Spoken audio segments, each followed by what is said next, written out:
after this daily routine, and I would appreciate it if you check that video out. I'm going to get this tattoo removed because I didn't know when I got it that that symbol has been hijacked by the far right, white supremacists.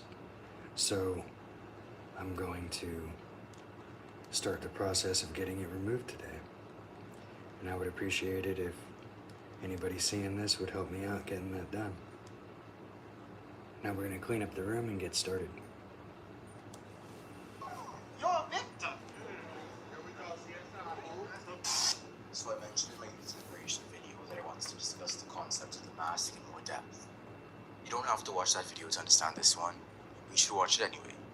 To summarize, the mask refers to the psychological prison fitted on us from an early age so that we can conform to the program of society.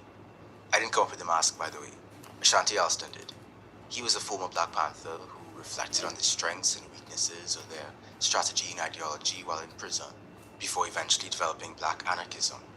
He wrote Childhood in the Psychological Dimension of Revolution, a short pamphlet which I'm borrowing heavily from today, but I suggest you read it yourself. He has a very interesting writing style that really got to me personally. One last thing, the art of this video is going to be a little bit different from my usual. Hope you'll enjoy. The masks you see come primarily from African, and in some cases Oceanian, nations and cultures. But I digress. Let's begin. The mask is built in childhood. You come into this world free and ignorant and ready to learn. And learn you shall. You're inculcated with deference to authority, roles, rules, and duties by your parents, your family, the media, the preacher, the teachers, and, depending on where you're raised, the police. The primary lesson is respect and obey, which isn't a lesson many kids are eager to accept, so there's natural resistance. Sooner or later, though, most buckle under the pressure of world society and begin to construct the mask. Every physical, mental, emotional fiber may resist, but no one escapes the mask. It becomes a forgotten organ, like a heart pumping blood or a stomach digesting food. You forget and repress the experiences that built the mask, not realizing that it's in the driver's seat, governing, influencing, pulling and jerking your every physical, emotional, and intellectual activity. It works as a barrier from your true feelings, spontaneity, curiosity, and natural energy. For some, the mask is semi-porous, or crumbling around the edges. But for others, the mask is practically impenetrable, and it costs you. Your zest for life, your playfulness, your health. We are so profoundly sickened by the mask, but the mask covers our sickness. Like Queen Elizabeth I, who upon contracting smallpox, covered the illness with white makeup. We become patriotic, powerless, apathetic, hopeless, insignificant, dependent, fearful, self-enslaving, law-abiding citizens, distortions of our humanity, sexist, racist, capitalist, ableist, queerphobic, religious, dogmatic, liberal, conservative, egotistical, profiteering, slavish, dishonest, narrow-minded, and cruel. This is what we call civilizing, but it is perhaps more accurate to describe it as domestication or automation. Here's an early example of the mask's construction, according to Alston. The infant could naturally signal hunger and should have their hunger satisfied then. But mama, many times, ignores this and forces the baby to comply with what's convenient for mama, or with some so-called scientifically worked out time schedule for feeding. When this happens, the baby is being put through some heavy trauma. That baby is not so scientific, nor so rigid. They're an organism of natural rhythm and needs, of harmonious instincts and pure feelings. The authoritarian manner of forcing a child to comply, to conform, to submit to a rigid schedule instead of its natural rhythm and signaling, or to force them to eat when they're not hungry, or to strap a child to a high chair and let them sit there until they learn how to eat civilized, is cruel punishment. It's supposedly for the child's own good, but that's just a nice lie, honestly believed. Just another means of teaching us to obey rather than be. Of course, I understand why the parents want to set the child on a schedule. I have a lot of younger siblings, so I get it. Parents had to hustle in this world, atomized from the rest of society, and baby can't get in the way of what we had to do. But in that case, I think the solution isn't to mold the child into an inhumane society. It's to make society more humane. Parents can't do it alone, but parents and family are really where it all begins. The foundation of this pillar of psychological loyalty to the system is laid in the family. They are the force that guide the child to self-create, self-shape, and self-fasten the mask over its abundant natural energy. It's killing us. But if you're raised on poison, on sickness, it's just normal, natural even. Your character, your personality is built upon such conditions. Your behaviors, biases, morals, expressions, all part and parcel of your production. It's like I was talking about last week with the colonized and the colonized. Your personality is built by your conditions, and any revolution really would require the death of your present identity and the rebirth of another. To respond to the longing for an unadulterated life, to turn little flickers of rebellion into a blazing pursuit of freedom, consciousness, and happiness. That would be a gargantuan challenge. We all dance at the masquerade ball, bound together by our pathology. None are immune to the monster, even when we're alone, even away from the police and politics. Even though we are unchained, we are held back by fear. Like a slave who cannot run away, we are gripped by fear of life itself, of freedom that immobilizes and paralyzes. So what do we do? So why do I say that revolution, or rather revolutionaries, need therapy? I'm not really talking about our current mental health services that are inaccessible and attempt to help you adjust into a functioning member of modern capitalist society. I mean that we need to understand the mask, the self-inflicting psychological oppression, if we want to actually change the world. We need to confront the mask, not hide it under radicalism, religion, or any other distraction. To consciously fight our mass neurosis, knowing that it's not going to go away on its own, or with a few theory books from the 19th or 20th century. They too had their psychological limitations. As useful as anarchism, Pan-Africanism, Marxism, or whatever it is, they're no substitute for the inner work you'll need to do. If you can't ruthlessly criticize and question all the base assumptions and all that exists, if you can't break out the mindsets of capitalist realism, workerism, patriarchy, ageism, statism, and the rest, you're not going to get very far. You're not going far enough. If you don't uproot the weeds and reset, you're going to keep building on a cracked up foundation, perpetuating the same ideas and systems of oppression in your praxis, perhaps this time under a different coat of paint, holding on to addictions, attitudes, gestures, relationships, and traditions that keep the whole system chugging, losing sight of the freer world we all want to create, disillusioned and burnt out. Think about it like a construction job. You have to blow up, knock down, dredge up, and clear the existing structure first. Remove the debris, the garbage, and old sewage. All those layers upon layers of crumbling infrastructure and poisonous asbestos that make up your past. Prepare a clean slate first. Then you can build. Too many people just start throwing stuff on top of what's already there. It's only after you clear the space that you can begin to mix, synthesize, add, interpret, and develop knowledges and practices for freedom. And explore how we can be constructive, creative, willing, loving, independent, communal, responsible, playful, sensual, honest, assertive, revolutionizing, and free. It takes courage, more courage than robbing a bank or climbing Mount Everest, to decondition yourself and destroy the mask. Through personal expression and interpersonal discussion, are you ready to embark on a never-ending journey to discover and build yourself in this fragmenting, oppressive world? There can be no restraints on liberation. So to paraphrase Alston, examine your own damn self. Develop the kind of liberating habits and ways of thinking, feeling, living, working required to help us succeed in life in general, and in revolution in particular. Peace. Thank you.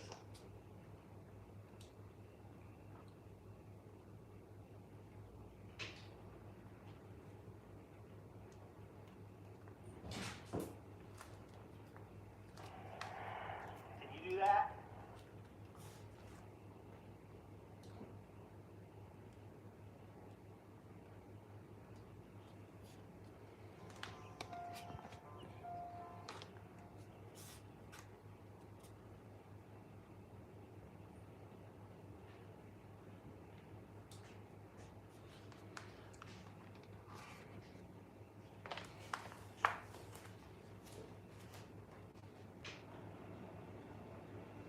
This is a guided meditation on peace, presentness, and political revolution.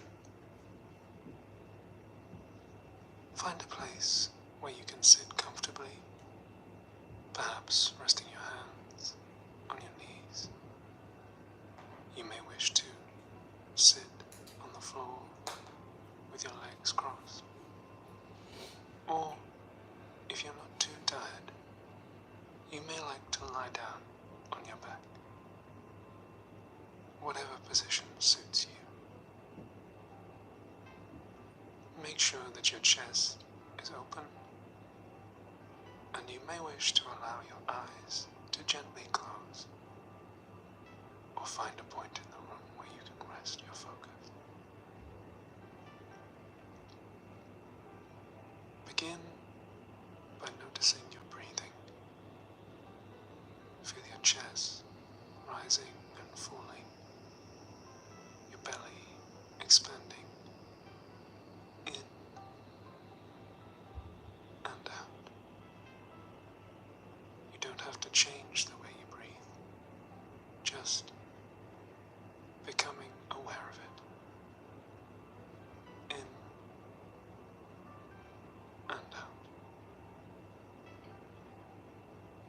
Notice also that society can be thought of as being made up of groups of people with conflicting and irreconcilable economic interests, which we call classes. You don't have to change society in this moment. This is your moment, your time. Just notice class conflict and be aware of it. This will be our anchor as we proceed on this journey.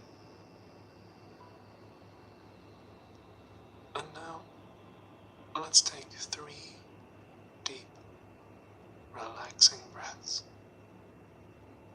As you release the air in your lungs, you may wish to repeat in your mind the topics of today's meditation. And with each breath, I invite you to experience a doubling of your relaxation. Let's take the first of these 3 breaths.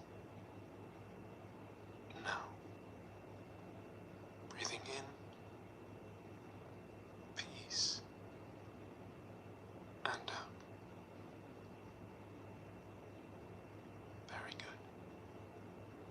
Breathing normally in between, becoming even more relaxed with each breath. Let's take the second breath. Now, in presentness and release. Fantastic job. Aware of your chest rising and falling. Let's take the third and final breath. Now, breathing in, political revolution, and out.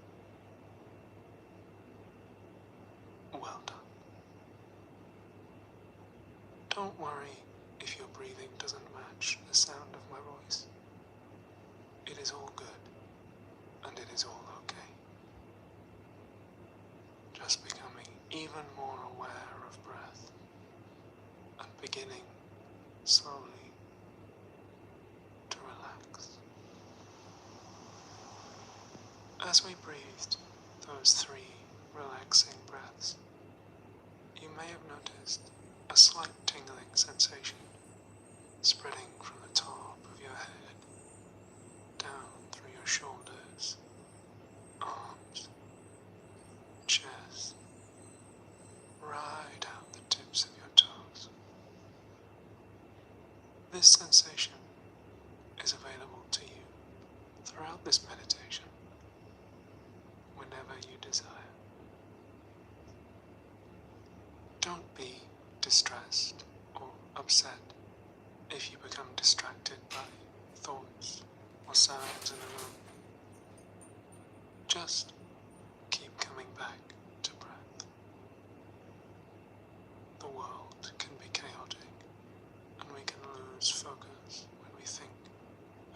might like to change, or something we wish we could control. But just invite yourself to come back to breath and the model of class conflict. Breathing in and out. As you sink deeper and deeper into this relaxed state of awareness, you may begin to notice the position of your body, the surfaces you are in contact with, the temperature of the room, and you may also notice your body's position in the system of global capitalism. And the air continues to flow, becoming even more relaxed, even more aware.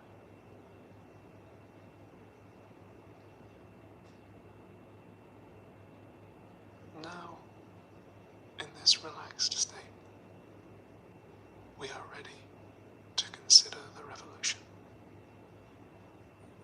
As you breathe in and out, receive an invitation to the idea that revolution will look different for you if you are in a bourgeois nation enriched by global capitalism than it might for someone in a country impoverished by it.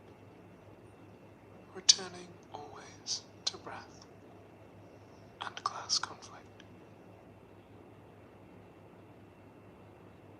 When we think about revolution, we may imagine it as destructive or violent. We may conjure images of past revolutions that we think fell short, or make jokes about sending landlords and capitalists to violent ends. We may shy away from this image, whether because we are liberals rather than socialists, or because we were raised in liberal capitalist societies that maintain a hold on our thoughts, or perhaps out of compassion and love for our fellow human beings, whoever they may be.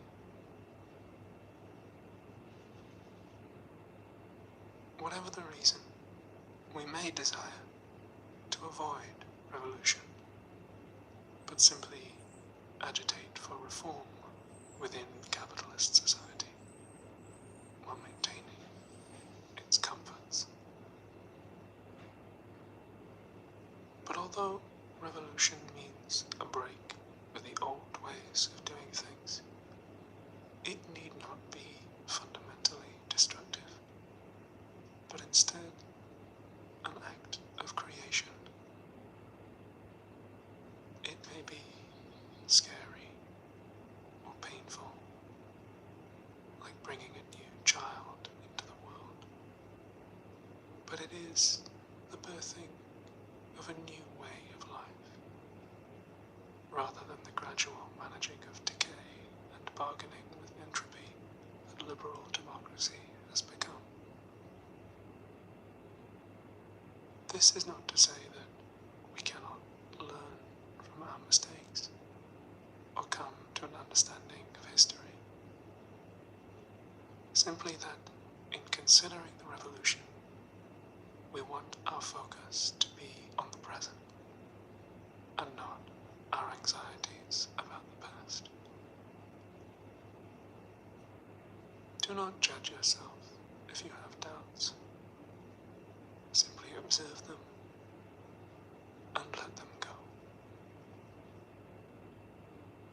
We may become anxious or depressed when we ruminate on the past and witness the destruction and pain that can seem to surround us.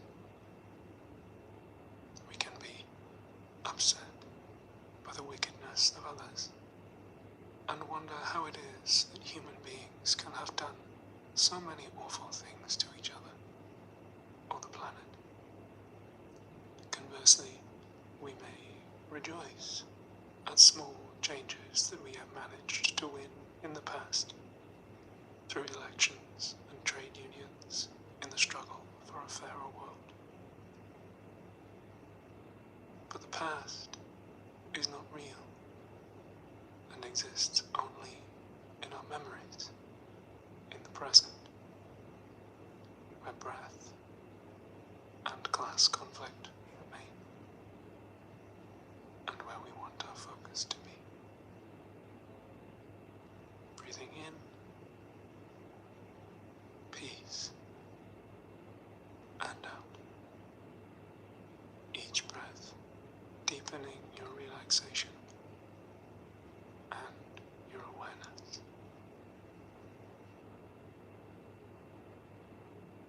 When we are not dwelling on the past, we often project our thoughts about revolution into the future, as if it will be some messianic event, waiting just out of reach, that will save us from the frightening things in our world. But the future also does not exist. It is only anticipation in the present moment.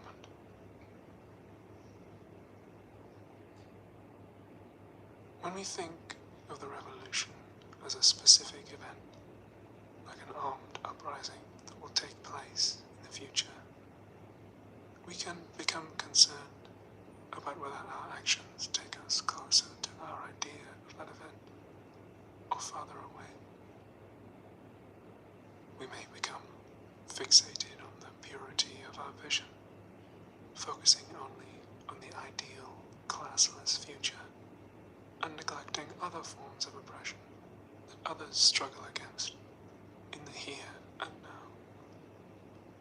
Or we may become anxious, thinking that it is an impossible task, or that we would have nothing to contribute, imagining instead that the future revolution will be led by anti-fascist catgirls or revolutionary daddies who will do the fighting for us.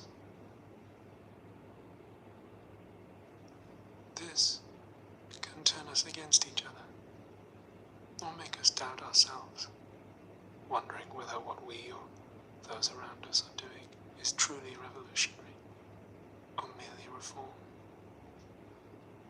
It is okay to have these doubts. Simply recognize them and return to the present moment, to breath, and the desire to abolish the class system.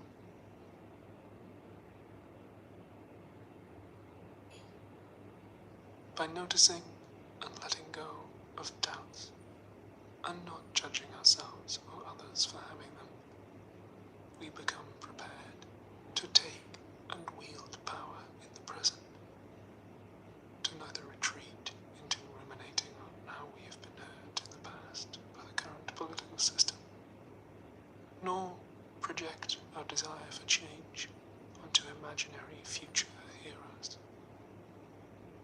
but instead, in the present moment, to realize the energy inside of ourselves that we can use to lead the revolution now. Breathing in, presentness, and out.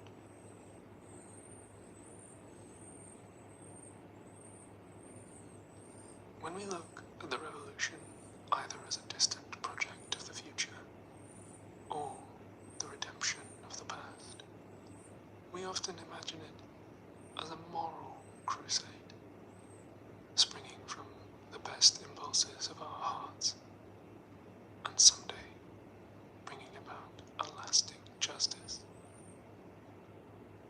But this way of thinking can also bind us and stop us from seeing a way forward in the present. It is easy to become overwhelmed or disappointed when our own sense of justice is not met, resources of our world are distributed, rather than the conditions under which they are extracted and produced. We stray from the present and class conflict, and it is easy to conflate our moral desire for a better world with the ideals of participation in bourgeois democracies in which we are raised. That is not to say that we must abandon our moral ideals or close our hearts to democratic participation or the suffering of others, or that our smaller efforts to make the world a better place are necessarily a misuse of our time. It is merely to appreciate that a revolution is more than a change in the distribution of goods, or a struggle to get a slightly fairer deal. It is the struggle to abolish the causes of that injustice, not merely its symptoms, which are fleeting and can flare up chaotically as long as class conflict persists. Breathing in, political revolution, and out, aware of your chest, your belly, that tingling sensation in your head, shoulders, chest, and down through your legs. You may become aware that you are holding tension in your neck, or your jaw, or cognitive tension brought about by trying to reconcile the internal contradictions of capitalism. With your next breath, just invite any tense muscles to let go.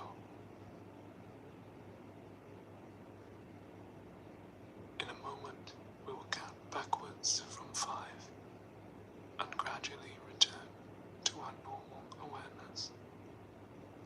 But first, take a moment to suspend yourself in this relaxed state, as if deep in an ocean.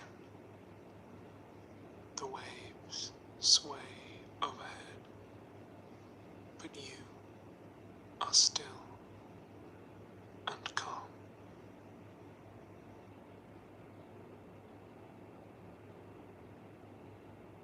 And now we will begin to surface with 5 short phrases.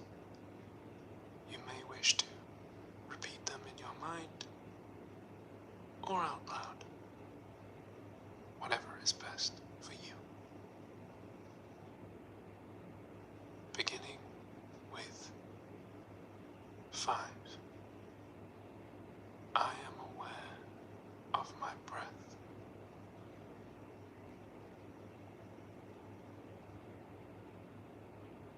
And now, 4. I am aware of my body, becoming more aware with each breath. 3. I am aware of class conflict, breathing in and out with 2. I am aware of the revolutionary energy inside me. And now, finally, 1. I embrace revolution in the present moment.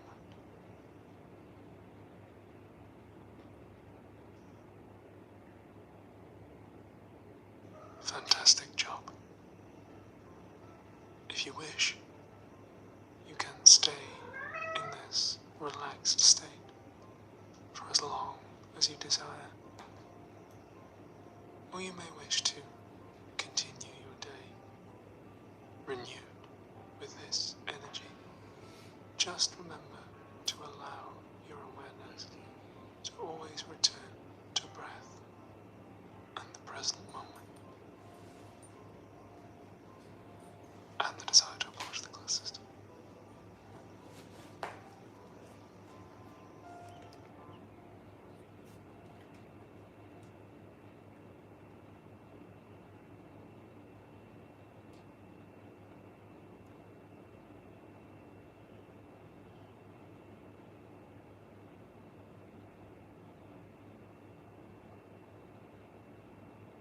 Hi there. In this video, I'll discuss how we can go about this whole revolution thing, mostly as a primer to new leftists, but it also might be useful for those that have been around for a while as well. This will be timestamped, so feel free to jump around if you'd like. Let's get started. 1. Why do we want revolution? This is a relatively simple question that can be answered with many volumes, but I'll keep it simple. Capitalism is an untenable and unstable system built on the inherent injustice of market allocation, as well as the destruction of the environment and commodification of everything around us. It hurts us, the planet, and pretty much just about anything else. A deeper introductory analysis of capitalism and its faults can be found in an earlier video I made here. Only through revolution, the overthrow of one class, the ruling class, by another class, the working class, can we finally escape the endless boom and bust cycles, the crises of overproduction, and the ruin of our common earth. The system that will overtake and supersede capitalism is socialism, in which the market is done away with, the means of production are democratically managed, and the state machinery, in the hands of the working class, is made to work for the working class and society as a whole. For a deeper introductory dive into socialism and its inherent superiority over capitalism, take a look at this video I made here. Now that's all well and good, but how do we go about this whole revolution thing, exactly? 2. The approach to revolution. As much as you and I would love to just flip a switch to achieve our goals, sadly the real world is different. Only tireless work towards revolution and the appropriate material conditions can result in a situation that could possibly lead to the overthrow of capitalism. What exactly does this tireless work look like, though? Simple. The building of organizations, education, direct action, mutual aid, applying the mass line, and ceaseless agitation, amongst other things. All of this will be touched on soon. Let's take this one by one. What's this about building organizations? 3. Building organizations and their importance. Human beings are a cooperative species. We rarely work alone, and anything worth doing requires collective efforts of the masses of people from their various walks of life. It goes without saying that anything you can do on your own can be done more quickly, efficiently, and cleanly by a dedicated organization, and politics is no different. Now, what forms of organizations are we talking about, exactly? Well, that's up to the material conditions of your region and the requirements of your community. Having an appropriate materialist analysis is of prime importance. These organizations can be political parties, or women's groups, or student unions, or even standard workers' unions, amongst many other things. The point being, though, is that nothing can be accomplished without the proper organizations being in place. History has proven that organic mobilization, where people spontaneously mobilize, is at best easily fragmented and crushed, or at worst non-existent. Organizations exist to lay the groundwork for that crucial moment, or at least to nudge it along. Once it comes around, though, there is some ready-made infrastructure with an appropriate analysis, the people's trust, and a detailed plan of action at hand. Now, the boring organizational aspects of these groups, too, depend on the material conditions. At times, a highly centralized leadership is necessary. At others, a decentralized umbrella organization with numerous streams of leadership, but nonetheless a single goal. Leadership is fluid, sometimes centralized, sometimes running through multiple streams, depending on the material conditions. There isn't just one answer at all times. Under capitalism, the issues people face, from exploitation to the unjust distribution of resources according to profit rather than need, is painted as moral failings of individuals, rather than systemic defects that need to be, and definitely can be, corrected. In an organization, those that take part, as well as those that directly benefit from the work these groups do, help people develop an appropriate and correct analysis of the situation and the undeniable failings of the capitalist system. In essence, organizations are the key to and school of liberation. To summarize, the point of organizations and their purpose is twofold. Firstly, to directly aid our communities, and in doing so broadcast the failures of the capitalist system, and secondly, to build a preliminary form of dual power and equip the people with the necessary tools so that, in that crucial moment, we can properly take advantage and win our liberation. 4. Education and its importance. Now, what of education? This doesn't mean only reading theory, although that is of paramount importance too. It also means organic education through organizing, be it understandings of legal frameworks, public relations, basic medical knowledge, and computer know-how. The reason theory is important is because it is a guide to action. It is what allows us to properly understand the world around us and how to go about critiquing and, more importantly, changing it. If you're a new Marxist and want some advice on what you should be doing education-wise, take a look at this video here. If you'd like to get a basic reading list on socialism, take a look at this video here. The point of educating yourself in the theory is to be able to develop your criticisms of capitalism and to confidently and accurately share your understanding with your community and those around you. This, combined with direct action, is what builds class consciousness, the very first block towards abolishing capitalism. With that said, what about the other sort of education? Theory can be done on your own, or in groups, which is highly recommended, but interpersonal communication skills, how to handle conflict, basic cooperative and democratic participation, accurately finding a solution to a problem found through said cooperative effort, all this is something that can only really be done in groups. Finally, professional organizations tend to grow the, let's say, more boring but still very necessary stuff as well, from administrative skills and technical organization of transport groups, etc., to things like video editing and Photoshop skills or creative writing in the forms of pamphlets or seminars and more. 5. Mutual aid and basic organizing. With all the introductory stuff out of the way, let's get more concrete. Firstly, what is mutual aid? Mutual aid is collective coordination to meet each other's needs. We fundamentally understand that the systems we have in place are not going to meet those needs, and the aim of mutual aid projects is to develop this point. It's to set up alternative sources of that which your community is in need of, be it medical attention or housing or whatever else, accompanied by constant education, explaining why is it that their needs aren't being met in the first place. The best example that comes to mind, at least for the United States and other Western countries, is that of the Black Panthers. A dedicated Marxist group, they saw the direct injustices being dealt to their own African American communities, educated themselves with the relevant theory, and got to work developing a free children's breakfast program, community protection, free medical clinics and ambulance rides, aid to the elderly and infirm when they run errands, educational initiatives, and much more. Notice, they not only provided what their communities needed and weren't being provided in the first place, but also were delivering a clear and scathing criticism of the capitalist system and systemic racism in the US. To use an old Sufi adage, they not only fed the stomach, but the mind too. This process of educating those who benefited from the mutual aid projects of the Black Panthers instilled in those communities a drive for change, which is what made the Black Panthers so successful in the eyes of the working class, and so dangerous in the eyes of the ruling class.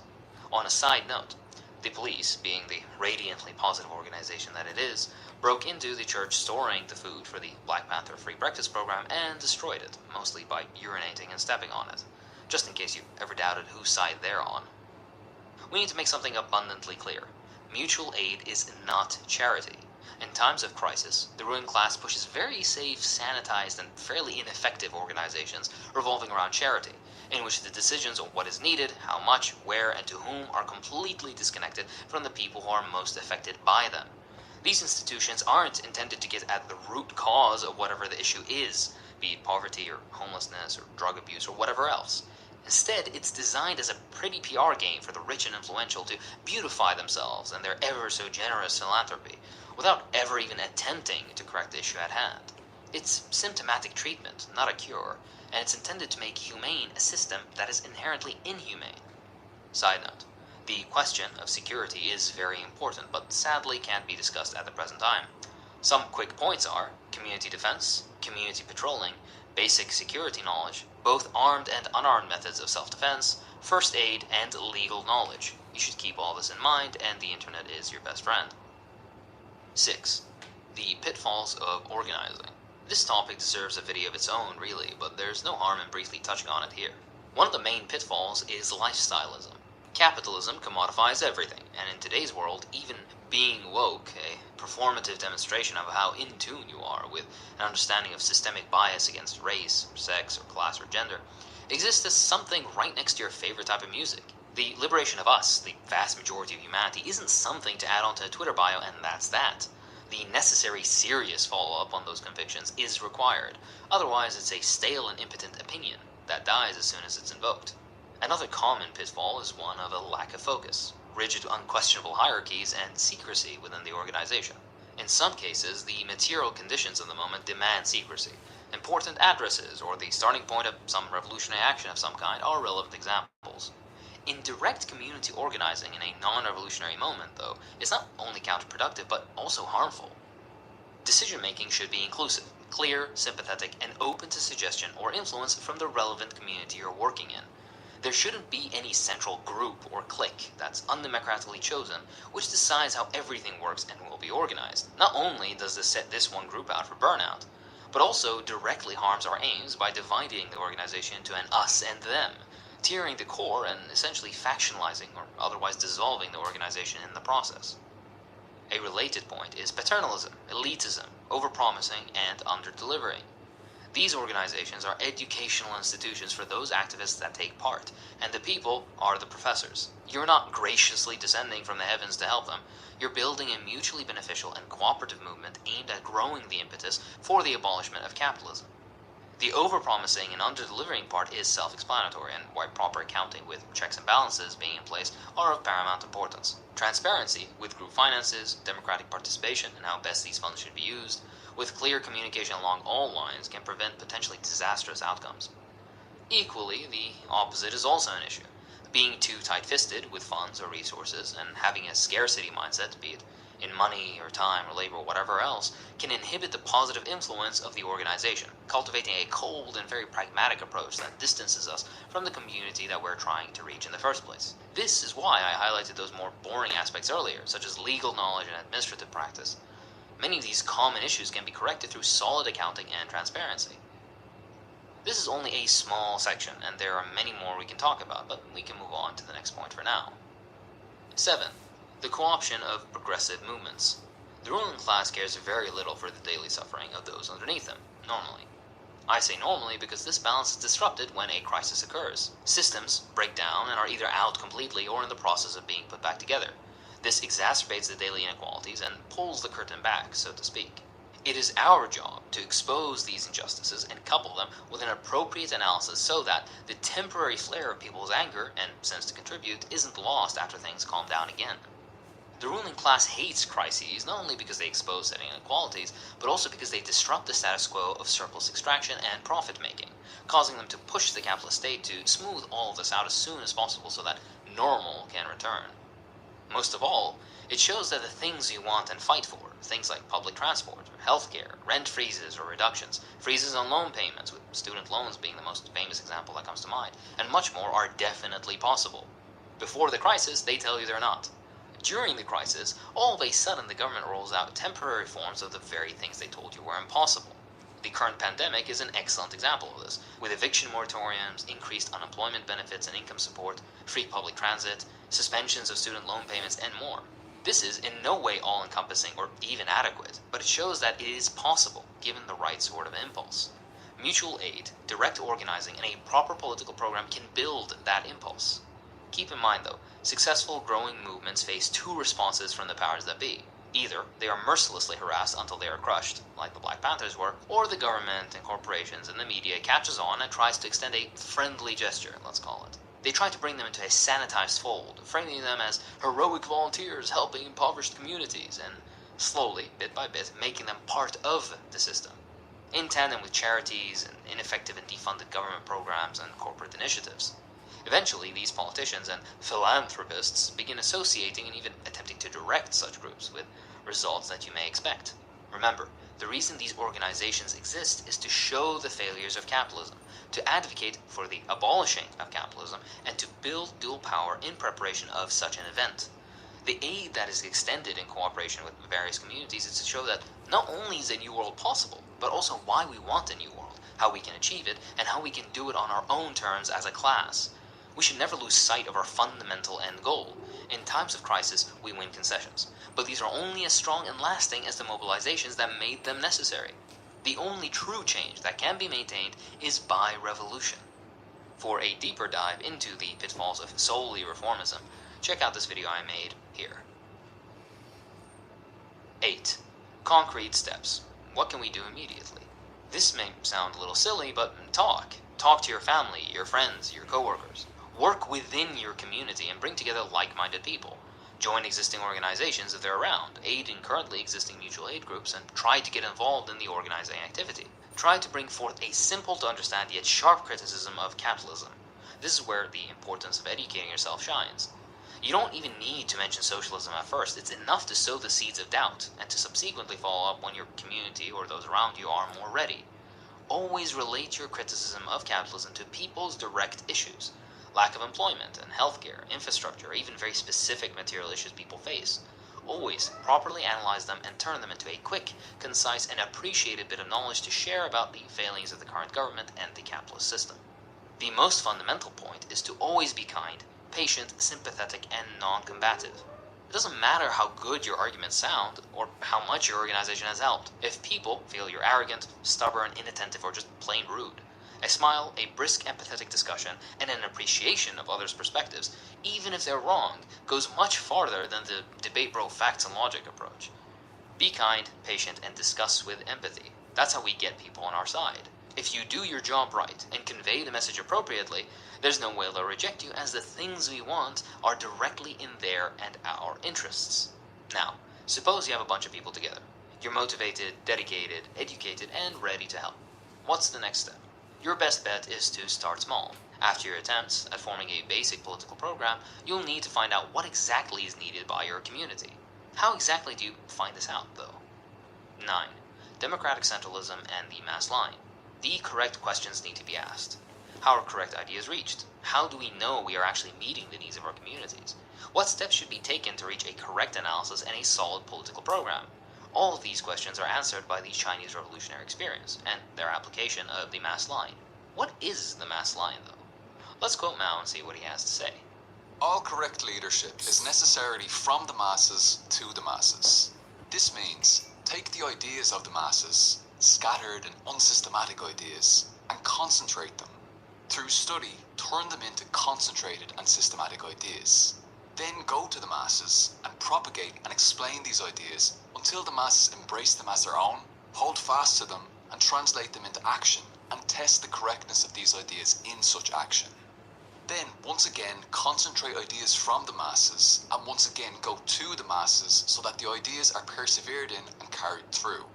And so on, over and over again in an endless spiral, with the ideas becoming more correct, more vital, and richer each time. Such is the Marxist theory of knowledge. This is the kernel of correct political approach. Discuss, identify the scattered and unclear grievances of the community you're attempting to reach, formulate and concentrate those ideas and bring them back to that community. Through a constant cycle of collaborative corrections and modifications, the correct conclusions and phases of action can be reached. Where does democratic centralism fall into all this? What is it, exactly? Well, it's the Leninist idea of diversity in discussion and unity in action. You can have a vibrant democratic atmosphere once proposals are being put forward and discussed, but once a democratic consensus is reached on a decision, everyone, including those that don't necessarily agree with said democratic consensus, should abide by and follow through with the decision of the majority.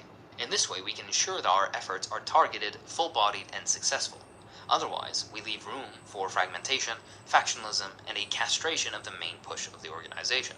We need to ensure that the limited resources that we do have, be it labor or money or whatever else, aren't needlessly wasted because of weak and scattered pushes in all directions. Now, of course, this isn't the correct approach in absolutely 100% of cases, and I again refer you to a proper analysis of your material conditions.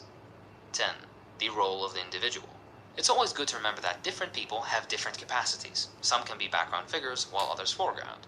Some are comfortable and enjoy speaking publicly. Others like to be more reserved. Socialism is an inclusive movement, and not everyone needs to be in the thick of it, organizing strikes and battling it out with the repressive forces of the state or whatever. If you're the type that dislikes large gatherings or gets anxious with burdens of administration or logistical work, that's equally fine. Whatever you can contribute, be it writing or art or even simple packaging work, for example, in grocery drives, is appreciated and directly contributes to the movement. With that said, I think everyone should try their hand in administrative work. It's a lot easier than it sounds, I promise you. One entry point that I think most could find easy to do, find personally fulfilling, and not too burdensome is gardening. In particular, community gardens for growing food. There are endless videos and books on the topic, and meeting at least part of your community's grocery needs for free is one of the quickest ways to winning their trust and getting them involved as well. This, combined with community volunteers and political education, is one of many seeds, pardon the pun, that can germinate into larger organizations. This just so happens to be a fairly tame and cheap introductory point, and that's intentional. With more volunteers, basic daycare facilities to working parents can be provided. Having the assistance of some nurses and doctors that are willing to donate their time, even basic forms of healthcare could be provided, too.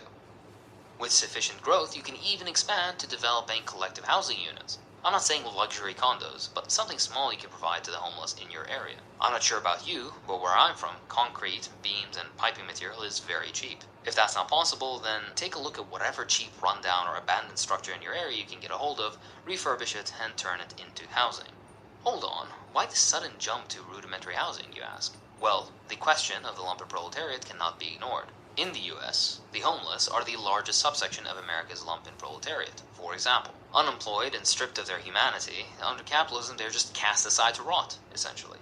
In an equal and democratically arranged society, these people have so much to contribute and are willing to.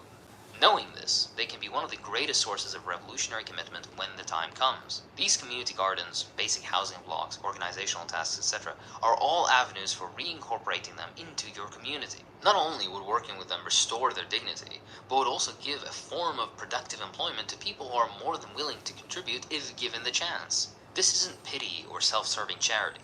This is a recognition of our condition in theirs. All of this begins with a conversation and a few seeds in some pots. The only thing you need is action. 11. Tasks of the Western left. A lot of what I've said here has been of universal applicability, but here's one point I'd like to extend to the Western and specifically American left. It should go without saying that the number one global threat to leftist movements worldwide is the American imperial machine. Be it through sanctions, diplomatic and material support of reactionary forces, or outright invasion, the US has killed more revolutionary movements in their cradle than any other country. This means that, as American, and other NATO ally nation leftists, a sacred duty falls on your shoulders. To put it concretely, resisting American imperialism internally by preventing the US government from exercising its imperial ambitions abroad, and directly supporting those movements abroad, will open up possibilities not before known to the American left. This is all well and good, but how do we do this? Simple. You form anti-war organizations, and you turn all existing mutual aid or other organizations into anti-war organizations as well. You can still do all your regular work, but you can associate and broaden your criticism by involving anti-imperialism as well. The vast majority of the American and other NATO ally nation working classes do not benefit from these wars. In fact, just the opposite. Resisting American oppression abroad is resisting American oppression within.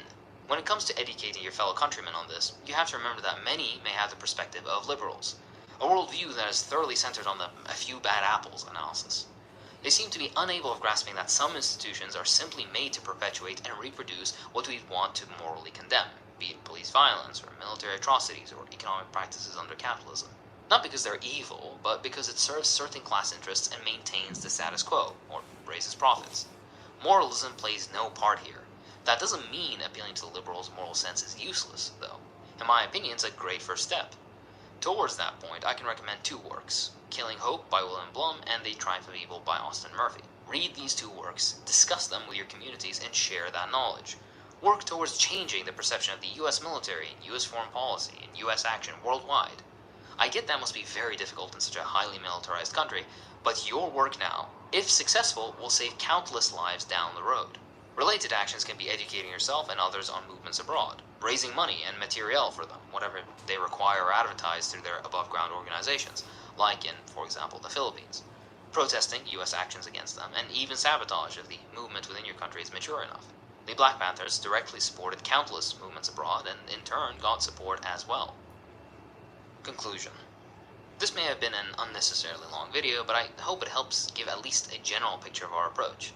This isn't a step-by-step guide to revolution, but more of a primer to the very first blocks you can put in It feels like everything is falling apart. The planet is simultaneously flooded and on fire. Wars are raging, prices are hiking, and fascism is rising. We live in an age of crisis, as capitalism, colonialism, imperialism, patriarchy, and the state aim to retain their stranglehold on our world.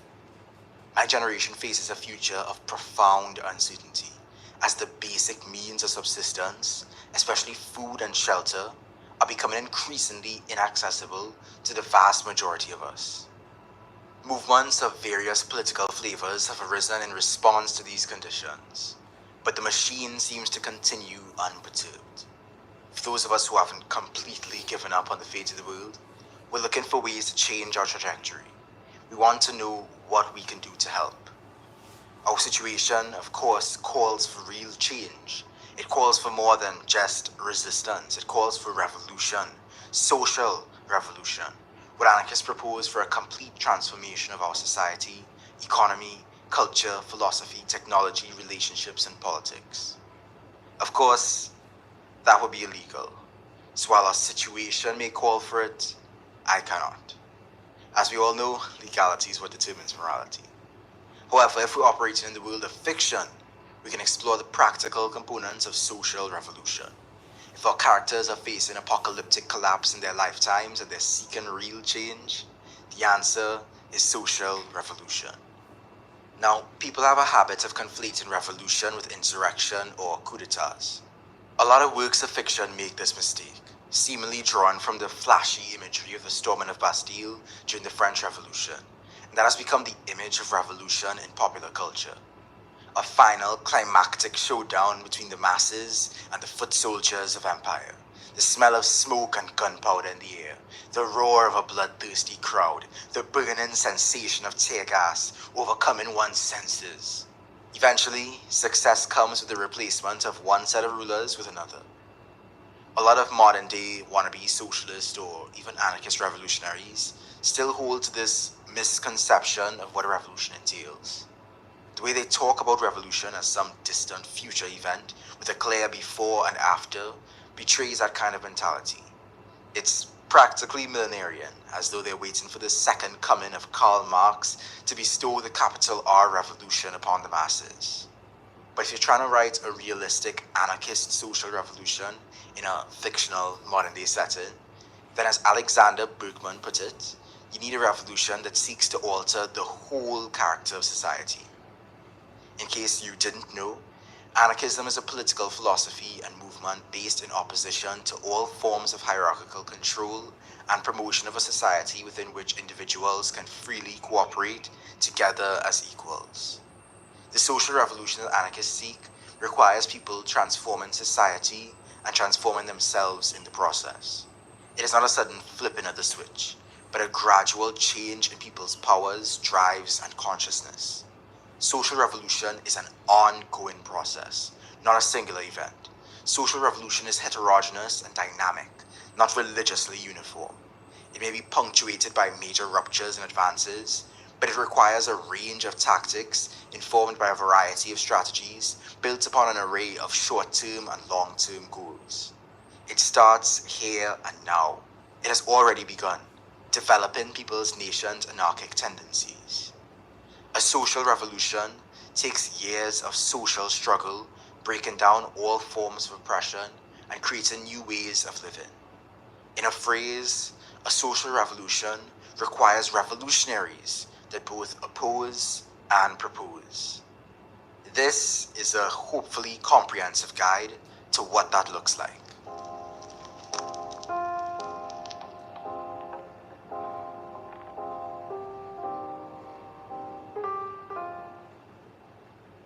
At the most basic level, a social revolution requires the cooperation of multiple people. One potential form that cooperation can take is the affinity group. Affinity groups are small groups of anarchists who work together to spread anarchic ideas to the wider culture. Their work requires a combination of actions that both oppose and propose, particularly in the realm of education, where affinity groups must simultaneously expand people's consciousness of systems of oppression and demonstrate the possibilities of alternatives. Additionally, Affinity groups seek to develop the anarchic powers and capacities of people in mass movements, unions, and communities to engage in direct action and learn to manage their own affairs without hierarchy. Affinity groups may host workshops and skill shares where they can disseminate skills and build connections in their communities. Within affinity groups, folks can fill different roles developing agitprop, which is the intentional promotion of ideas through literature, music, poetry, theatre, film, illustration, social media, and other forms of political art. Never underestimate the potential ripple effects a small network of affinity groups can have on the broader zeitgeist. Political action to oppose can generally be divided further into two major groups. Acts of confrontation, which require less people but involve more risk, and acts of non-cooperation, which require more people but involve slightly less risk due to safety in numbers.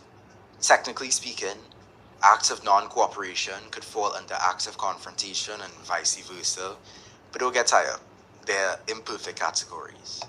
Let's begin with acts of confrontation. Protests are a very public form of sometimes indirect, sometimes direct political action that anarchists may utilize in order to raise awareness and keep the spirit of revolt alive and well. Protest, when executed correctly, is a sign that people are thinking and acting for themselves and against what authorities want them to do. However, protesting is very risky. Even non-violent protests can be subject to severe or violent retribution, either from counter-protesters or from the agents of the state. Organizers have been assassinated, gone missing, or even been imprisoned. Plus, protests don't usually have much control over their messaging, making them vulnerable to the highly developed propaganda machine of corporate media. Alternative media organized by affinity groups can help spread the truth about protests, but they can't always compete. Still, political protest in the context of a broader social revolution is both powerful and necessary to resist oppression. Keep in mind that anarchists' engagement with protests is not based on a desire to lobby those in power for change. The lobbying approach typically results in a highly hierarchical and disempowered movement, where the masses below do the work and take on the risk, while an elite minority of activists rub shoulders with politicians and lose touch with the cause. Lobbying requires compromise. While anarchists recognize that the unyielding persistence of a radical movement can produce reforms without ever limiting themselves to reforms. The Zapatistas were able to gain and maintain the land they now hold because a government, even a progressive government, does not give away some of its power unless it's scared of losing all of its power. Rather than expending time, resources, and energy trying to convince or change a government, movements can focus on building up a real threat that can drive a hard bargain through direct forms of action. Direct action means working to accomplish goals directly rather than relying on authorities or representatives as intercessors. But crucially, direct action requires a security culture capable of protecting its perpetrators from the law. Again, I'm not advocating for anything illegal, just describing how a fictional anarchist social revolution works. A security culture is an instinctive set of customs developed and shared by a community whose members may be targeted by the government, designed to minimize risk. The central principle of security culture is that people should never be privy to any sensitive information they do not need to know. Don't ask, don't tell. Don't make it easy for your enemies, don't let paranoia override your movements, and don't put yourself or others at unnecessary risk. Alongside support networks that can lend transportation and safe housing for those involved, much like the Underground Railroad, having a solid security culture is necessary for the usually very illegal actions that seek to directly confront and dismantle institutions of power. Obstruction refers to any actions that movements may engage in that seek to delay or cease the operations of those in power by making it physically impossible for them to proceed with their intended actions. Using sheer numbers or shrewd strategies, this can range from a DDoS attack to highway blockades to eviction resistance to the disruption of mining, logging, construction, or drilling activities that are damaging the environment and endangering poor communities. Another, usually temporary tactic, is occupation, where a collective may squat and hold critical infrastructure such as factories, transportation systems, school buildings, shopping centers, public squares, parks, and empty land or housing in order to force change and construct counter spaces where protesters may reimagine and transform infrastructure in a way that is conducive to public need rather than state or corporate interests. If sustained and defended, occupation could eventually lead to reclamation, such as when the workers' occupations in Argentina during the 2001 economic crisis led to the creation of self-managed cooperatives. The Reclaim the Streets movement is another example of reclamation, where communities have invaded roads or highways to stage a party with free food and music, opening up the space we have lost to car-centric infrastructure. Land and housing can be secured, cooperatives can be developed, streets can be pedestrianized, and the commons can be reclaimed through sustained and defended occupation. Expropriation is another example of direct action in the style of Robin Hood, liberating food, medicine, money, supplies, or equipment from the rich and distributing them to the people. Historically, many affinity groups have engaged in bank robberies and other forms of theft in order to finance their revolutionary activities, propaganda, and bails from prison. New African anarchist Kwasi Balagoon was imprisoned for an attempted bank robbery in order to fund Black Liberation Army activities, and Lucio Ortubia was a Spanish anarchist known for his practice of expropriative anarchism. However, sometimes revolutionaries seek sabotage and destruction instead of expropriation. Whether merely threatened or actually carried out, destruction of property during riots or other political activities has a long and proud history of success. From individual acts of sabotage during slavery to MK guerrillas bombings of the communications, transit, and energy infrastructure that helped run the South African apartheid economy, to indigenous activists in Canada sabotaging efforts to start fracking near their land. Lastly, there are acts of confrontation that involve violence against humans, which I must repeat that I do not support. Keep your violence fictional, people. This violence can be either offensive or defensive, organized by militias or undertaken by individuals, but ultimately it aims to make being a rapist, a fascist, an officer, a capitalist, or a politician a very dangerous position to be in. In a society where the power-hungry already rule, during the process of social revolution, people will gain their freedom by overthrowing every existing and would-be authority and defending against those who seek to reimpose that authority through self-managed forms of self-defense, because the freedom anarchists seek does not include the freedom to oppress others. Organized militias will be necessary to defend revolutionary gains. Meanwhile, in someone's backyard, We've done it. They're all dead.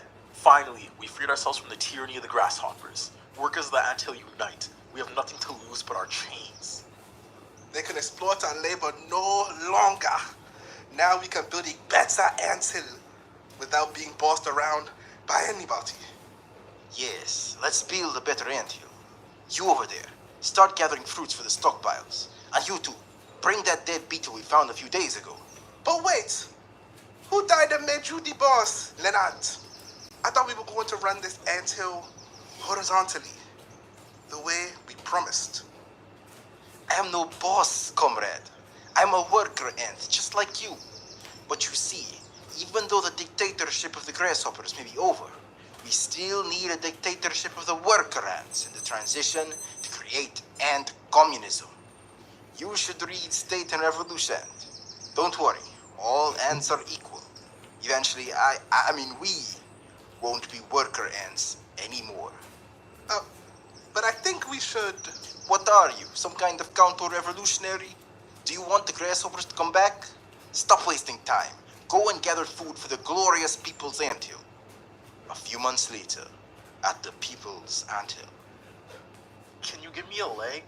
I'm carrying food to Chair Ansel and Aunt. I hope I meet the quota this week. Sure, comrade, but shouldn't we be free by now? It feels like the grasshoppers are in charge all over again here. Comrade, don't you remember what Leonard said? All ants are equal, but some ants are more equal than others.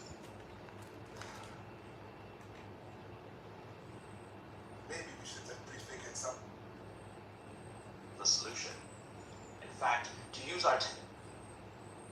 Hi, and after yet another long hiatus, meditation is... Chapter 7. The Strategy of Guerrilla Resistance Against Japan. It has been definitely decided that in the strategy of our war against Japan, guerrilla strategy must be auxiliary to fundamental orthodox methods. If this were a small country, guerrilla activities could be carried out close to the scene of operations of the regular army and directly complementary to them.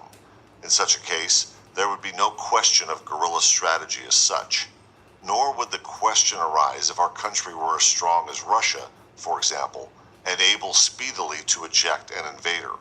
The question exists because China, a weak country of vast size, has today progressed to the point where it has become possible to adopt the policy of a protracted war characterized by guerrilla operations. Although these may at first glance seem to be abnormal or heterodox, such is not actually the case.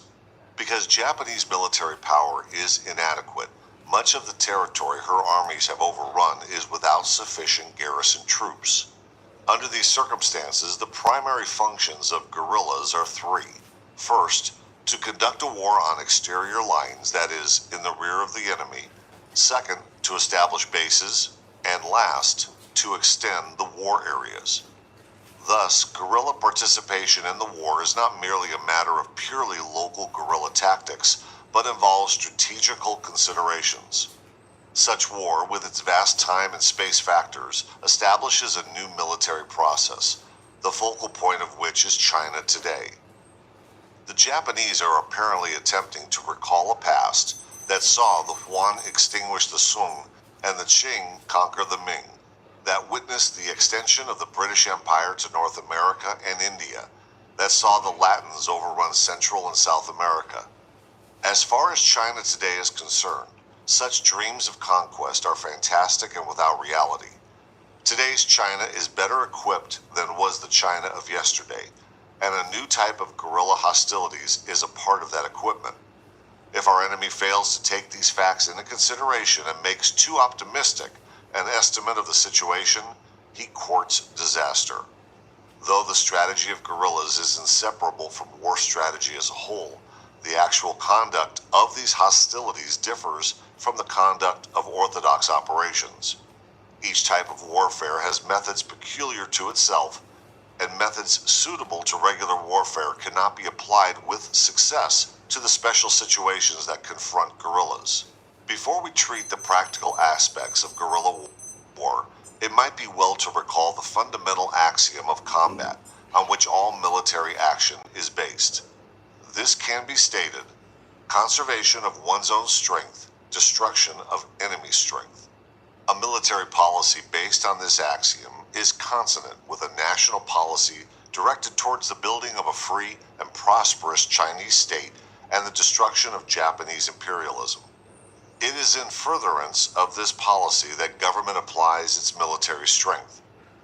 Is the sacrifice demanded by war and conflict with the idea of self-preservation? Not at all. The sacrifices demanded are necessary both to destroy the enemy and to preserve ourselves. The sacrifice of a part of the people is necessary to preserve the whole. All the considerations of military action are derived from this axiom.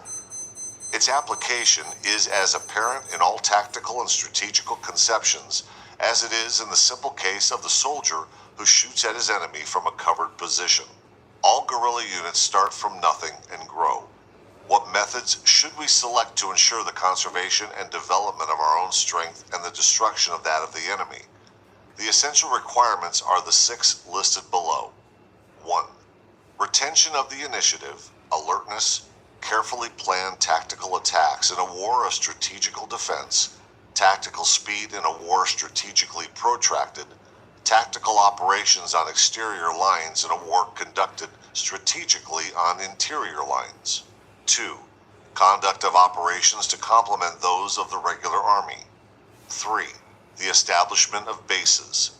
4. A clear understanding of the relationship that exists between the attack and the defense. 5. The development of mobile operations. 6. correct command. The enemy, though numerically weak, is strong in the quality of his troops and their equipment. We, on the other hand, are strong numerically but weak as to quality. These considerations have been taken into account in the development of the policy of tactical offense, tactical speed, and tactical operations on exterior lines in a war that, strategically speaking, is defensive in character, protracted in nature, and conducted along interior lines. Our strategy is based on these conceptions. They must be kept in mind in the conduct of all operations. Although the element of surprise is not absent in orthodox warfare, there are fewer opportunities to apply it than there are during guerrilla hostilities. In the latter, speed is essential. The movements of guerrilla troops must be secret and of supernatural rapidity. The enemy must be taken unaware and the action entered speedily. There can be no procrastination in the execution of plans, no assumption of a negative or passive defense, no great dispersion of forces in many local engagements.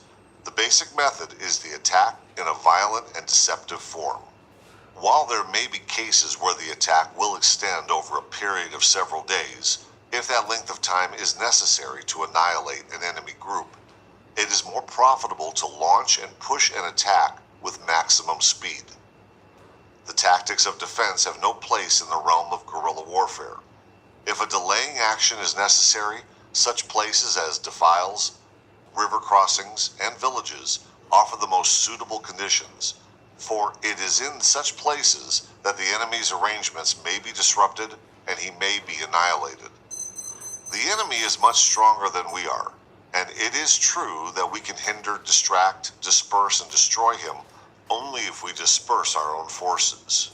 Although guerrilla warfare is the warfare of such dispersed units, it is sometimes desirable to concentrate in order to destroy an enemy.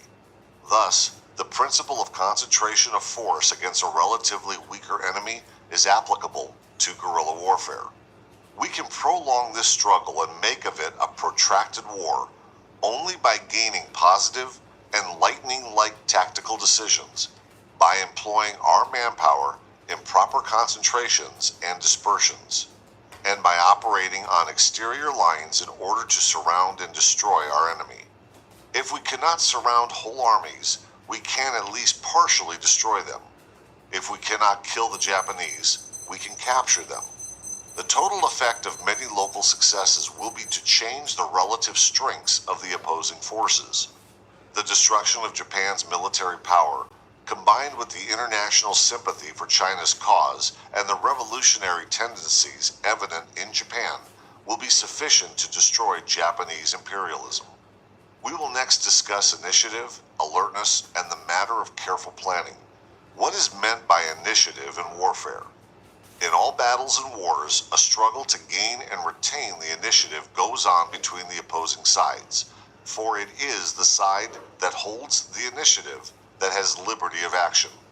When an army loses the initiative, it loses its liberty. Its role becomes passive. It faces the danger of defeat and destruction. It is more difficult to obtain the initiative when defending on interior lines than it is while attacking on exterior lines. This is what Japan is doing. There are, however, several weak points as far as Japan is concerned. One of these is lack of sufficient manpower for the task. Another is her cruelty to the inhabitants of conquered areas. A third is the underestimation of Chinese strength, which has resulted in the differences between military cliques which, in turn, have been productive of many mistakes in the direction of our military forces. For instance, she has been gradually compelled to increase her manpower in China while, at the same time, the many arguments over plans of operations and disposition of troops have resulted in the loss of good opportunities for improvement of her strategical position. This explains the fact that although the Japanese are frequently able to surround large bodies of Chinese troops, they have never been able to capture more than a few. The Japanese military machine is thus being weakened by insufficiency of manpower, inadequacy of resources, the barbarism of her troops, and the general stupidity that has characterized the conduct of operations. Her offensive continues unabated, but because of the weaknesses pointed out, her attack must be limited in extent. She can never conquer China. The day will come, indeed, already has in some areas, when she will be forced into a passive role. When hostilities commenced, China was passive, but as we enter the second phase of the war, we find ourselves pursuing a strategy of mobile warfare, with both guerrillas and regulars operating on exterior lines. Thus, with each passing day, we seize some degree of initiative from the Japanese. The matter of initiative is especially serious for guerrilla forces, who must face critical situations unknown to regular troops. The superiority of the enemy and the lack of unity and experience within our own ranks may be cited. Guerrillas can, however, gain the initiative if they keep in mind the weak points of the enemy. Because of the enemy's insufficient manpower, guerrillas can operate over vast territories. Because he is a foreigner and a barbarian, guerrillas can gain the confidence of millions of their countrymen. Because of the stupidity of enemy commanders, guerrillas can make full use of their own cleverness. Both guerrillas and regulars must exploit these enemy weaknesses while, at the same time, our own are remedied. Some of our weaknesses are apparent only and are, in actuality, sources of strength. For example, the very fact that most guerrilla groups are small makes it desirable and advantageous for them to appear and disappear in the enemy's rear. With such activities, the enemy is simply unable to cope. A similar liberty of action can rarely be obtained by orthodox forces. When the enemy attacks the guerrillas with more than one column, it is difficult for the latter to retain the initiative. Any error, no matter how slight, in the estimation of the situation, is likely to result in forcing the guerrillas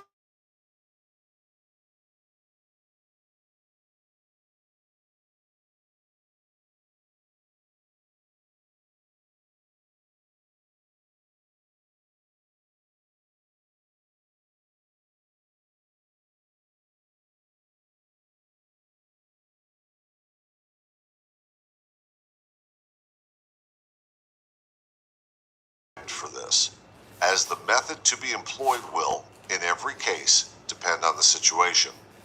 One can, if necessary, run away, but there are times when the situation seems hopeless and, in reality, is not so at all. It is at such times that the good leader recognizes and seizes the moment when he can regain the lost initiative. Let us revert to alertness. To conduct one's troops with alertness is an essential of guerrilla command. Leaders must realize that to operate alertly is the most important factor in gaining the initiative and vital in its effect on the relative situation that exists between our forces and those of the enemy. Guerrilla commanders adjust their operations to the enemy situation, to the terrain, and to prevailing local conditions. Leaders must be alert to sense changes in these factors and make necessary modifications in troop dispositions to accord with them. The leader must be like the fisherman, who with his nets is able both to cast them and to pull them out in awareness of the depth of the water, the strength of the current, or the presence of any obstructions that may foul them. As the fisherman controls his nets through the lead ropes, so the guerrilla leader maintains contact with and control over his units. As the fisherman must change his position, so must the guerrilla commander. Dispersion, concentration, constant change of position. It is in these ways that guerrillas employ their strength. In general, guerrilla units disperse to operate. 1. When the enemy is in overextended defense and sufficient force cannot be concentrated against him, guerrillas must disperse, harass him, and demoralize him. 2. When encircled by the enemy, guerrillas disperse to withdraw. 3. When the nature of the ground limits action, guerrillas disperse. 4. When the availability of supplies limits action, they disperse. 5.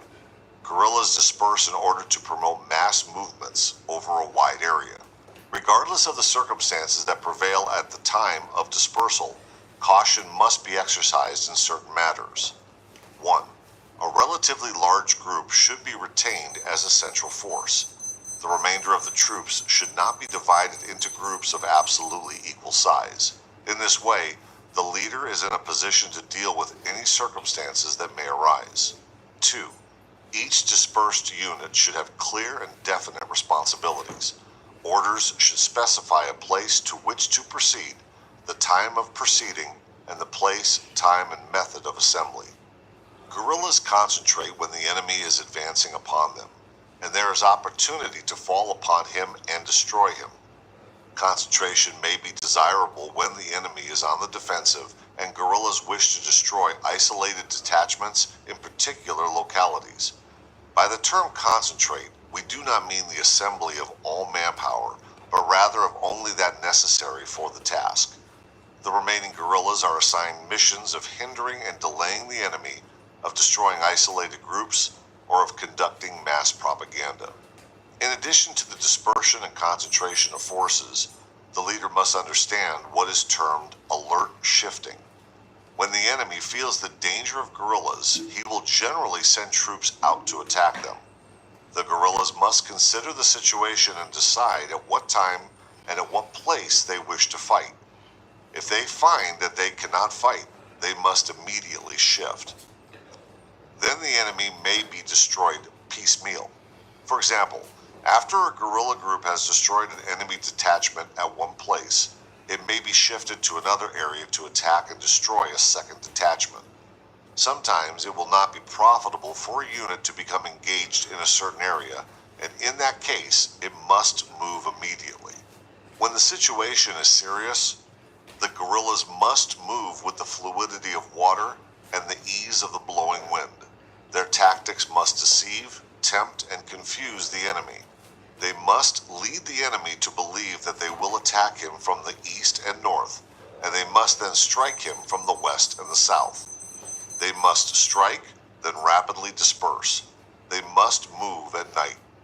Guerrilla initiative is expressed in dispersion, concentration, and the alert shifting of forces. If guerrillas are stupid and obstinate, they will be led to passive positions and severely damaged. Skill in conducting guerrilla operations, however, lies not in merely understanding the things we have discussed, but rather in their actual application on the field of battle. The quick intelligence that constantly watches the ever-changing situation and is able to seize on the right moment for decisive action is found only in keen and thoughtful observers. Careful planning is necessary if victory is to be won in guerrilla war, and those who fight without method do not understand the nature of guerrilla action. A plan is necessary regardless of the size of the unit involved. A prudent plan is as necessary in the case of the squad as in the case of the regiment. The situation must be carefully studied, then an assignment of duties made. Plans must include both political and military instruction, the matter of supply and equipment, and the matter of cooperation with local civilians. Without study of these factors, it is impossible either to seize the initiative or to operate alertly. It is true that guerrillas can make only limited plans, but even so, the factors we have mentioned must be considered. The initiative can be secured and retained only following a positive victory that results from attack. The attack must be made on guerrilla initiative, that is, guerrillas must not permit themselves to be maneuvered into a position where they are robbed of initiative and where the decision to attack is forced upon them. Any victory will result from careful planning and alert control. Even in defense, all our efforts must be directed toward a resumption of the attack, for it is only by attack that we can extinguish our enemies and preserve ourselves. A defensive or a withdrawal is entirely useless as far as extinguishing our enemies is concerned, and of only temporary value as far as the conservation of our forces is concerned. This principle is valid both for guerrillas and regular troops. The differences are of degree only, that is to say, in the manner of execution. The relationship that exists between guerrillas and the orthodox forces is important and must be appreciated. Generally speaking, there are three types of cooperation between guerrillas and orthodox groups. These are 1. Strategical cooperation, 2. Tactical cooperation, 3. Battle cooperation. Guerrillas who harass the enemy's rear installations and hinder his transport are weakening him and encouraging the national spirit of resistance. They are cooperating strategically. For example, the guerrillas in Manchuria had no functions of strategical cooperation with Orthodox forces until the war in China started. Since that time, their function of strategical cooperation is evident, for if they can't kill one enemy, make the enemy expend one round of ammunition, or hinder one enemy group in its advance southward, our powers of resistance here are proportionally increased. Such guerrilla action has a positive action on the enemy nation and on its troops, while, at the same time, it encourages our own countrymen. Another example of strategical cooperation is furnished by the guerrillas who operate along the Pingsu, Pinghang, Xinpu, Tungpu, and Shangtai railways. This cooperation began when the invader attacked, continued during the period when he held garrisoned cities in the areas, and was intensified when our regular forces counterattacked in an effort to restore the lost territories. As an example of tactical cooperation, we may cite the operations at Sengku, where guerrillas both north and south of Yemen destroyed the Tungpu Railway and the motor roads near Ping Sing Pass and Yangfengku. A number of small operating bases were established, and organized guerrilla action in Shanxi complemented the activities of the regular forces both there and in the defense of Honan. Similarly, during the South Shantung campaign, guerrillas in the 5 northern provinces cooperated with the Army's operation on the Pishuchao front. Guerrilla commanders in rear areas and those in command of regiments assigned to operate with Orthodox units must cooperate in accordance with the situation. It is their function to determine weak points in the enemy dispositions, to harass them, to disrupt their transport, and to undermine their morale. If guerrilla action were independent, the results to be obtained from tactical cooperation would be lost, and those that result from strategical cooperation greatly diminished. In order to accomplish their mission and improve the degree of cooperation, guerrilla units must be equipped with some means of rapid communication. For this purpose, two-way radio sets are recommended. Guerrilla forces in the immediate battle area are responsible for close cooperation with regular forces. Their principal functions are to hinder enemy transport, to gather information, and to act as outposts and sentinels. Even without precise instructions from the commander of the regular forces, these missions, as well as any others that contribute to the general success, should be assumed. The problem of establishment of bases is of particular importance. This is so because this war is a cruel and protracted struggle. The lost territories can be restored only by a strategical counterattack, and this we cannot carry out until the enemy is well into China. Consequently, some part of our country, or indeed most of it, may be captured by the enemy and become his rear area. It is our task to develop intensive guerrilla warfare over this vast area and convert the enemy's rear into an additional front. Thus, the enemy will never be able to stop fighting. In order to subdue the occupied territory, the enemy will have to become increasingly severe and oppressive. A guerrilla base may be defined as an area strategically located in which the guerrillas can carry out their duties of training, self-preservation, and development. Ability to fight a war without a rear area is a fundamental characteristic of guerrilla action.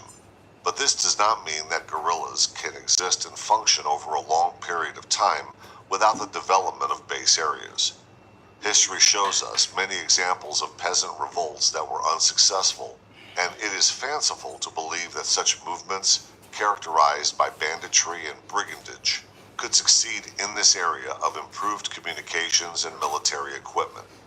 Some guerrilla leaders seem to think that those qualities are present in today's movement, and before such leaders can comprehend the importance of base areas in the long-term war, their minds must be disabused of this idea. The subject of bases may be better understood if we consider 1. The various categories of bases, 2. Guerrilla areas and base areas, 3. The establishment of bases, 4. The development of bases. Guerrilla bases may be classified according to their location as first, mountain bases, second, plains bases, and last, river, lake, and bay bases. The advantage of bases in mountain areas are evident. Those which are now established are at Shangpao Chen, Wu Tai Shan, Taihang Shan, Taishan, Yanshan, and Maoshan. These bases are strongly protected. Similar bases should be established in all enemy rear areas. Plains country is generally not satisfactory for guerrilla operating bases, but this does not mean that guerrilla warfare cannot flourish in such country or that bases cannot be established there. The extent of guerrilla development in Hopei and West Shantung proves the opposite to be the case. Whether we can count on the use of these bases over long periods of time is questionable. We can, however, establish small bases of a seasonal or temporary nature. This we can do because our barbaric enemy simply does not have the manpower to occupy all the areas he has overrun, and because the population of China is so numerous that a base can be established anywhere. Seasonal bases in plains country may be established in the winter when the rivers are frozen over and in the summer when the crops are growing. Temporary bases may be established when the enemy is otherwise occupied. When the enemy advances, the guerrillas who have established bases in the plains area are the first to engage him. Upon their withdrawal into mountainous country, they should leave behind them guerrilla troops dispersed over the entire area. Guerrillas shift from base to base on the theory that they must be one place one day and another place the next. There are many historical examples of the establishment of bases in river, bay, and lake country, and this is one aspect of our activity that has so far received little attention. Red guerrillas held out for many years in the Hongxi Lake region. We should establish bases in the Hongxi and Tai areas and along rivers and watercourses in territory controlled by the enemy so as to deny him access to and free use of the water routes. There is a difference between the terms base area and guerrilla area. An area completely surrounded by territory occupied by the enemy is a base area. Wu Taishan, Taishan, and Taihangshan are examples of base areas. On the other hand, the area east and north of Wu Taishan, the Shanxi-Hopi Shahar border zone, is a guerrilla area. Such areas can be controlled by guerrillas only while they actually physically occupy them. Upon their departure, control reverts to a puppet pro-Japanese government. East Hopei, for example, was at first a guerrilla area rather than a base area. A puppet government functioned there. Eventually, the people organized and inspired by guerrillas from the Wu Tai Mountains assisted in the transformation of this guerrilla area into a real base area. Such a task is extremely difficult, for it is largely dependent upon the degree to which the people can be inspired. In certain garrison areas, such as the cities and zones contiguous to the railroads, the guerrillas are unable to drive the Japanese and puppets out. These areas remain guerrilla areas. At other times, base areas might become guerrilla areas due either to our own mistakes or to the activities of the enemy. Obviously, in any given area in the war zone, any one of three situations may develop. The area may remain in Chinese hands, or it may be lost to the Japanese and puppets, or it may be divided between the combatants.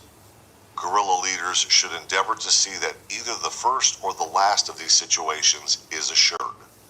Another point essential in the establishment of bases is the cooperation that must exist between the armed guerrilla bands and the people. All our strength must be used to spread the doctrine of armed resistance to Japan, to arm the people, to organize self-defense units, and to train guerrilla bands. This doctrine must be spread among the people, who must be organized into anti-Japanese groups. Their political instincts must be sharpened, and their martial ardor increased. If the workers, the farmers, the lovers of liberty, the young men, the women, and the children are not organized, they will never realize their own anti-Japanese power. Only the united strength of the people can eliminate traitors, recover the measure of political power that has been lost, and conserve and improve what we still retain. We have already touched on geographic factors in our discussion of bases, and we must also mention the economic aspects of the problem. What economic policy should be adopted? Any such policy must offer reasonable protection to commerce and business. We interpret reasonable protection to mean that people must contribute money in proportion to the money they have. Farmers will be required to furnish a certain share of their crops to guerrilla troops. Confiscation, except in the case of businesses run by traders, is prohibited. Our activities must be extended over the entire periphery of the base area if we wish to attack the enemy's bases and thus strengthen and develop our own. This will afford us opportunity to organize, equip, and train the people, thus furthering guerrilla policy as well as the national policy of protracted war. At times, we must emphasize the development and extension of base areas, at other times, the organization, training, or equipment of the people. Each guerrilla base will have its own peculiar problems of attack and defense. In general, the enemy, in an endeavor to consolidate his gains, will attempt to extinguish guerrilla bases by dispatching numerous bodies of troops over a number of different routes. This must be anticipated and the encirclement broken by counterattack. As such enemy columns are without reserves, we should plan on using our main forces to attack one of them by surprise and devote our secondary effort to continual hindrance and harassment. At the same time, other forces should isolate enemy garrison troops and operate on their lines of supply and communication. When one column has been disposed of, we may turn our attention to one of the others. In a base area as large as Wu Taishan, for example, there are 4 or 5 military subdivisions. Guerrillas in these subdivisions must cooperate to form a primary force to counterattack the enemy or the area from which he came, while a secondary force harasses and hinders him. After defeating the enemy in any area, we must take advantage of the period he requires for reorganization to press home our attacks. We must not attack an objective we are not certain of winning. We must confine our operations to relatively small areas and destroy the enemy and traitors in those places. When the inhabitants have been inspired, new volunteers accepted, trained, equipped, and organized, our operations may be extended to include cities and lines of communication not strongly held. We may hold these at least for temporary, if not for permanent periods. All these are our duties in offensive strategy. Their object is to lengthen the period that the enemy must remain on the defensive. Then, So earlier there was a statement from an anarchist video that was on here that I don't agree with, and he was, criticizing the strategies of the communist revolutionaries, but there are no long-standing anarchist territories, and there are several communist socialist nations that have had success. So that's the argument I make against that, and I'll take that one off the playlist. Today I'm going to get a tattoo removed because in 2016 I got this Viking tattoo before I was politically conscious, 2015, and then I later found out that white supremacists took that symbol and hijacked it. So I've been putting it off and I still can't really afford it, but I'm going to go get it removed today. Or get the process started to get it removed today. And I could use help because I'm going to be making some crazy sacrifices in order to get that tattoo removed. But I stand on my political beliefs. I'm a leftist, I'm a socialist. I used to be an anarchist, but I found that to be less effective than socialism. So I'm going to get this Viking tattoo I got when I was getting ready to go to Rojava. I'm getting this Viking tattoo removed that I got when I was getting ready to go to Rojava because I associated it with living at the jiu-jitsu school, and the guys there were encouraging me to get this tattoo, but I later found out that they're pretty much all on the far right, so I left that gym. But yeah, have a good day. stick with the daily routine,